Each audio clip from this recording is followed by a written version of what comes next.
Number 15. Serial killers constantly exist. Serial killers have a strong presence in media, and most of them go down in history for being infamously mentally insane or generally really interesting. Horror movies, especially in recent years, have gained a huge profit on the notion that serial killers are alive and thriving in our 21st century lives. And actually, that's very true. Individuals that suffer from socio or psychopathic disorders that lead them to murder victim after victim are not a phenomenon based in certain time periods as many of us think. In fact, a pretty recent killer is the Long Island serial killer, proven to have been active in 2011 and allegedly even active in late 2014. There are few clues leading to the person behind these murders, but the deaths fit the quota of a serial killer. According to law enforcement officials and a team of psychologists, there can be anywhere from 5 to 30 serial killers active in Canada and about 30 to 50 active in the US. The human mind is an immensely imperfect operation system, so therefore serial killers and murderers of all kinds will likely be an issue humans will face until the end of time. As dramatic as that sounds, it's entirely true. There's no known medication to prevent certain mental illnesses that have led to serial killings. And even then, those illnesses don't always lead to someone becoming a killer. It's really about chance sometimes. Just be sure to keep an eye on your kids to prevent them from cutting heads off of animals. If you've already caught them doing so, be sure to seek professional help. Number 14. A French orphanage gave out babies as a prize. In January 1912, a children's home for the abandoned raffled off babies. Apparently, the home had been seeking creative ways to raise funds. The home needed money to feed and clothe the children, as well as provide them with proper medical attention. While this sounds pretty innocent at first glance, it's a strange thought to imagine infertile couples standing in a crowd below a stage, raising their hands and shouting their numbers in hopes of winning a live human baby. It, in some way, resembles making bets for livestock or furniture, though the orphanage claimed to have contacted the authorities beforehand and investigate the winners afterwards. It's still pretty creepy. Even the image used in the newspaper article shows babies in stockings or sacks, adorning the stage around a spinning wheel that determines the winners. This Loterie des Babes, or Lottery of Babies, was apparently a huge hit amongst the public and raised enough money to support the orphanage, as well as other worthy causes. There was never any report of the winners feasting on the babies that Thanksgiving. Number 13. Flylashes Are A Thing. This female artist based in the UK is probably most well known for her ceramic female figurines that are painted with tattoos all over them. This work has gained a lot of attention through social media as being a test to beauty standards. While this work is great, there's a whole other side to Miss Harrison that most aren't even aware of. Harrison has a collection of art that is inspired by the human hand and skin. This art features hands outreached with pieces of furniture growing out of the hand itself. If you're squeamish, you probably won't enjoy this art, but if you have a nag for anything strange, then here it is. Another, even creepier piece is her fly lashes, or eyelashes made of fly legs. This photo has actually made its rounds on social media as a meme in devotion to girls wearing too much mascara. But knowing what this actually is, it's pretty gross. If you're interested in exploring the depths of her creepy work, check her out at jessicaharrison.co.uk. Number 12. Victorian era entertainment involved creepy costumes. During the Victorian era, people obviously did not have TVs or Wi-Fi for entertainment. While the more upper-class families could afford to go see plays and such, the middle and lower class had to find other ways of keeping groups entertained. The most common option was dressing up and pretending to be strange things for one another, basically creating a play all your own in the home, except with no script. Family members would dress as angels, demons, woodland creatures, vampires, and more. After they dressed up, they pretty much just modeled the costumes and cheered each other on. It doesn't seem too harmful, but if you imagine this going on in a 21st century living room, you'd probably be pretty freaked out. Combine that with the skill put into the costumes, you often got pretty scary results. So while there is a plethora of creepy Halloween photos across the web from the Victorian era, it's very likely a vast majority of these photos weren't even taken on Halloween, but rather it was just one of those evenings when the family decided to dress up and take photos, possibly at a family reunion or gathering of some sort that was important enough for photography to be present. Number 11. Victor Salva is a child molester.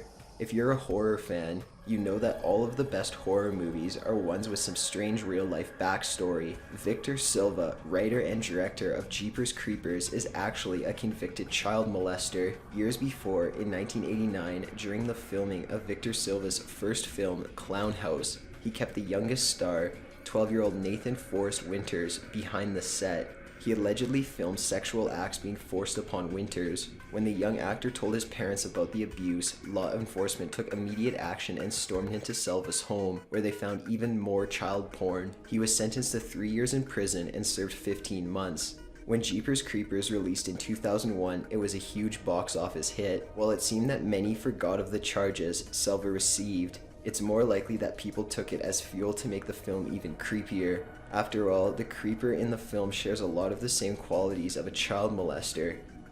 Number 10. You can die in your nightmares. Scientists have found that when you die in a dream, you may truly die in real life. During an interview, Wes Craven admitted that the Nightmare on Elm Street was inspired by a real-life disease known as sudden nocturnal death syndrome, or SUNS for short. This disease victimizes otherwise very healthy people. SUNS is a genetic syndrome that mostly affects young Southeast Asian men. However, this disease can actually affect anyone. Basically what happens is the heart beats slowly and weakly during sleep, and then suddenly spasms, which leads to cardiac arrest. There are also unproven theories that the spasms can be related to stress and fear caused during nightmares. To put it in a more simple and scarier terms, nightmares can cause the victim's heart to freak out and eventually give up. So next time you wake up in the middle of a night from a terrifying nightmare, be sure to check you're actually alive. Number 9. A queen caused her subjects to mourn with her. Queen Victoria of the Saxe-Coburg-Gotha, the namesake of the Victorian era, married her husband Prince Albert on the 10th of February in 1840. 2 decades later, in December of 1861, Prince Albert died suddenly of a fever at the age of 42.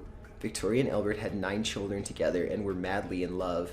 So after his death, the Queen went into a severe stage of mourning. She wore black for literally the rest of her life, kept her husband's rooms the way he had them before he died, even had his warm water brought in every mornings for his shaving routine, and never appeared publicly for her subjects. The Queen remained in seclusion for about 10 years and became the head of many political issues. In fact, it took her 5 of those 10 years to re-establish the Parliament. During this time, and even when she came out of hiding, the entire society seemed to be in a hole of mourning with the Queen. Many people began only wearing black either as a fashion choice or in respect to the Queen's immense loss. What a macabre thought, a mourning queen ruling over a mourning world, everyone adorning their black attire and walking through life as if in a fog. Number 8. Charlie Chaplin's body was held hostage. In 1977, after a deadly stroke, Charlie Chaplin was buried in the cemetery of a Swiss village above Lake Geneva. A mere 2 months later, his body was stolen from its eternal resting place, and a manhunt for the grave robbers ensued. The culprits called Chaplin's wife and demanded $600,000 in exchange for the body. His wife, Ona, refused to pay the ransom as she felt her husband would find it a ridiculous request for a dead body. The robbers also made life threats towards 2 of Adona and Chaplin's daughters. Police began tracking phone calls, watching phone kiosks in the region, and investigating cemetery employees. The investigation lasted a little over a month, but forces were eventually led to Roman Wardas and Gancho Ganiva. The 2 men were Eastern European refugees who had stolen the body in an attempt to fix their financial troubles. Chaplin's body was retrieved from a cornfield in May that year. Wardas was charged with grave robbery and extortion. He served 4 years of hard labor. His sidekick, Geneva, served only 18 months as he was found to have less involvement in the entire scheme. Chaplin's family created a cement grave to prevent future robbers from gaining access. Grave robbers in general are a pretty dark thought, stealing dead and decayed bodies in hopes of getting money. Number 7. Victorian-era surgeries were basically torture. Because of technological limitations, things haven't always been as easy as getting laughing gas to have a tooth pulled or using a heart monitor to track health.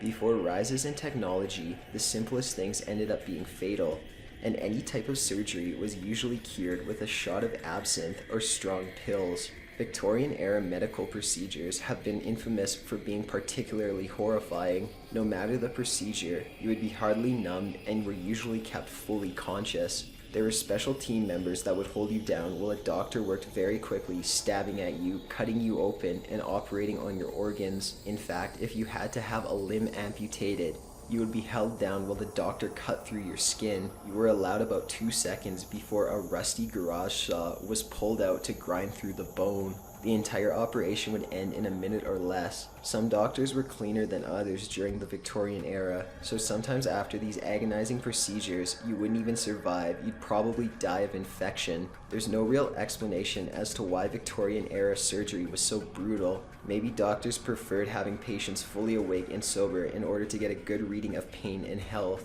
Maybe they worked faster to prevent bacteria having time to set in. Either way, adding this gruesome medical aspect to the already eerie Victorian era makes things way more unsettling. Number 6. JFK's brains and bones were lost. When it comes to conspiracy theories, the assassination of John F. Kennedy is a gold mine.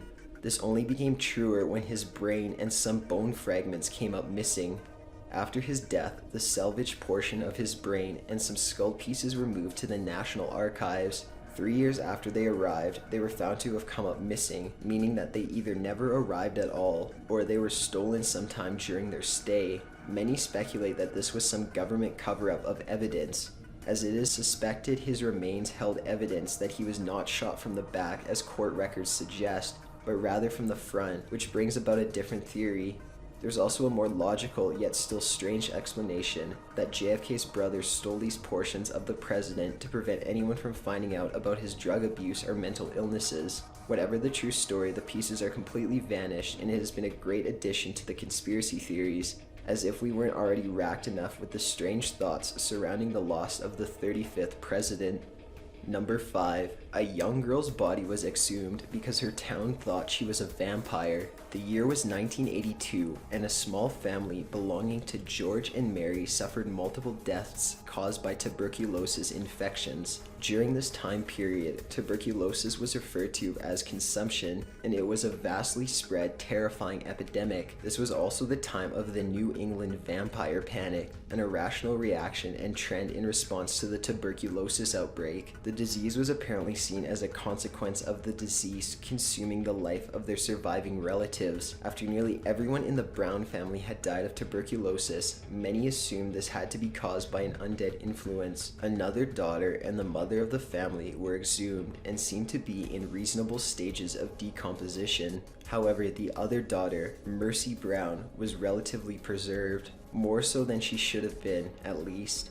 This was because her burial was above ground and in a very cold tomb, which helped the body to decay at slower rates. People during this time weren't thinking that logically though, and when they realized Mercy's body was just too lifelike, they removed her heart from her chest and burned it to ashes. These ashes were later mixed into a tea that her brother Edwin drank.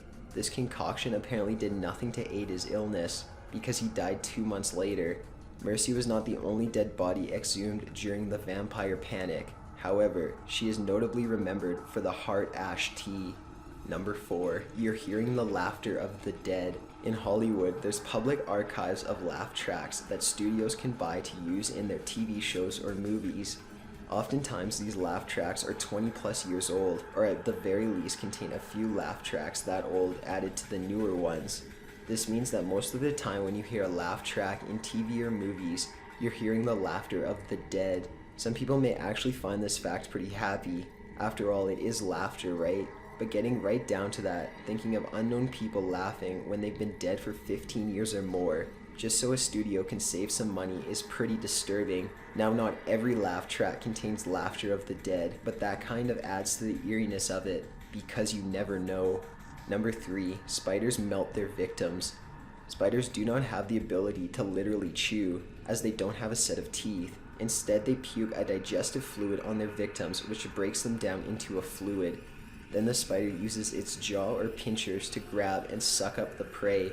This is a main reason for the way human bodies react to spider bites. That small area has been affected by the digestive fluids. Now, an even more exciting thought, the huge terrifying spiders from the classic monster movies pouring this melting fluid all over you and your town. This one included especially for you arachnophobic fans. Number 2. Dead people still get goosebumps. How can a dead body get goosebumps if they don't feel the cold? During the decay process, deceased bodies go through many stages. During the early stages, as rigor mortis sets in, and even later when the muscles begin to decay, the hair follicles can harden or react and the body responds with what is similar to goosebumps, though the reasons are very different. If you don't have experience with dead bodies, it can be pretty strange seeing goosebumps on your great aunt at her viewing. Number 1. A doctor sold cancerous bones. Alistair Cook was a beloved broadcaster that worked in the field for over 20 years before he developed lung cancer and passed away in 2004. Michael Mastromarino was a man that worked with funeral homes and undertakers. He would illegally purchase body parts, tissue, and bones, which he would later sell to medical companies that worked with transplant patients and cell research for millions of dollars. He and his associates covered their tracks by falsifying paperwork and using PVC piping to replace the bones of their victims. In the case of Mr. Cook, Mastromarino doctored his paperwork to show that he died of a heart attack rather than cancer. This is especially malicious because cancer cells do not die, and whoever would end up with these origins or bones had a very high chance of developing the same deadly cancer that took Mr. Cook's life. He had done the same with many other bodies before that had other deadly diseases such as hepatitis or HIV. He received an estimated $11,000 for Mr. Cook's body, and about 20 or more people across the world currently still have the bones or organs of Mr. Cook. Despite Mastromarino's dark crimes being discovered in 2005, he was sentenced to 30 years plus in prison, but died of liver cancer in 2013 after only serving 7 years of his sentence. Got an idea for a top 15 video? Be sure to submit it at top15s.net/submit. Be sure to subscribe for future videos. Thanks for watching.